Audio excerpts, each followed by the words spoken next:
You ask Tiger to calculate. This deals with linear inequalities with one unknown.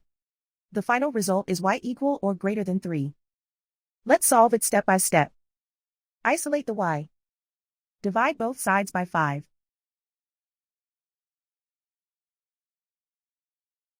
Simplify the fraction.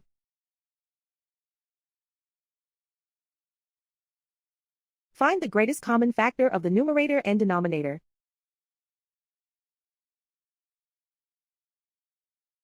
Factor out and cancel the greatest common factor.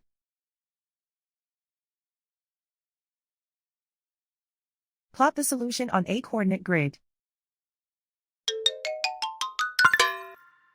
And so the final result is y equal or greater than 3.